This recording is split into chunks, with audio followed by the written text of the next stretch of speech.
Now let's take a look at some other important events in the National Assembly during the week. The House of Representatives has resolved to set up an ad hoc committee to investigate the circumstances surrounding the recent judgment of a UK court which ordered Nigeria to pay $9.6 billion as debt owed to Process and Industrial Development Limited over an agreement between both parties. Matter between Process and Industrial Development Limited. The lawmakers expressed worry that the agreement was signed without due process. The resolution of the House was contained in a motion on the urgent need to investigate the act of negligence in the handling of the transaction, which was signed in 2010. Alarmed that the agreement was somewhat shrouded in secrecy and as such apparently dubiously procured, as those who ought to know about its existence did not, and more importantly, the relevant laws in Nigeria for the transaction to be consummated was not applied, resolves to 1. Mandate the House committees on justice and petroleum resources and other related committees to, as a matter of urgency, invite both ministers involved and other officials of the ministries saddled with the responsibility to negotiate the agreement with P and ID and the prosecution of the matter before the tribunal to give situational report on the matter and explain the lapse in judgment of time and due diligence in the mishandling of the case with a view to finding lasting solutions to the avalanche of extant and future cases. Recommend appropriate sanctions where necessary without fear or favor or preference for status in line with Order 14 of the standing rules of this House. Meanwhile, lawmakers in the House of Representatives want the federal government to bail out collapsing companies and industries in the country.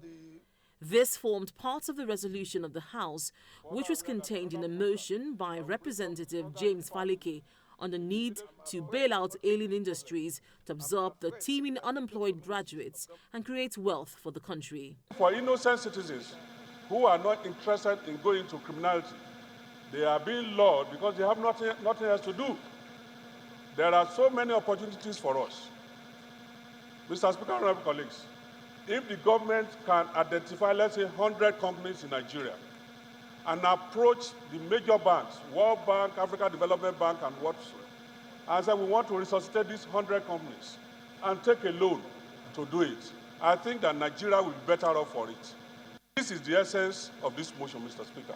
And I appeal to all my colleagues to see, because I know that so many youths call you every day, day in, day out, looking for jobs, looking for government jobs, where the jobs are not available. If we are also able to look at our school curriculum and go more technical rather than this economic history government studies, it will be better for us as a country.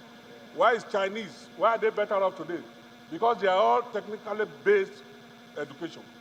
For us, we have so many departments, yes, but we need to go more technical than we are today. While the lawmakers agree that given the country's high unemployment rate, it is important to support ailing industries, they also argue that sectors like power and agriculture need to be revamped for the bailout to be effective. Mr. Speaker, whatever you do to revamp the industries, we need power first.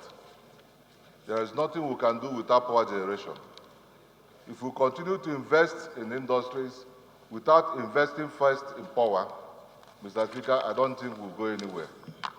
Mr. Speaker, I was a commissioner in Enugu State in 1999, and I happened to be attending a conference on water. I'm aware that the first thing on water, they discuss power generation. So no matter how much we invest in any industry, if we don't invest first in power, those industries cannot move forward. We have put in a lot of money in the industry and it has been collapsing. So I just advise that in as much as we are investing in the industries, we also need to put money in power and monitor it. First, in the area of intervention in the agricultural sector, this is one very important activity that have taken place in the country, and to pray that more of the interventions come in so that we'll be through with all that we will be doing and asking that the industry come up. Even if the industries come up and you do not have the right quality of items, for instance, in the textile industry, you need to revitalize the agricultural sector, particularly in the cotton area of production, for it to be viable. Otherwise, we will have a moribund company again sitting without production. Mr. Speaker, the solution is not to constantly put money into that company. It is to first of all begin by changing the management, redesigning your objectives, aligning it to contemporary business practices, and then get people, goal-getters, who can help you make profit. So as we talk of bailout, let's not make it like we did to the states, give everybody. We must interrogate very critically, identify who is qualified, who is not qualified, and make sure this money does not go to individuals. Because last time some individuals got the money, settled personal debts, and started enjoying themselves. The bailout, according to the lawmakers, should cut across the public and private sectors, and that ailing and moribund industries should be given tax incentives, as well as preference in accessing foreign exchange and other critical inputs. This, according to them, will prevent these industries from packing up and adding to the country's unemployment woes. The Speaker of the House of Representatives had threatened to report the service chiefs to President Buhari after they failed to honor the invitation of the leadership of the House. The meeting was called by the highest level. The meeting, according to him, was to hear from the service chiefs on the challenges posed by the Boko Haram insurgency and to know how the House could be of help. The Speaker, who was visibly upset, called off the meeting and announced a postponement to Monday, the 23rd of September, despite the presence of the Inspector General of Police, the Director General of the Department of State Services, and Comptroller General of Immigration. I cannot understate my disappointment, or our disappointment, that the rest of the service chiefs are not here. Again, like I said, we called this meeting because it was invariable. I'm almost embarrassed, and to tell you the truth, I'm almost embarrassed. There was no call placed to my office to explain why. I'm just saying accountants and representatives.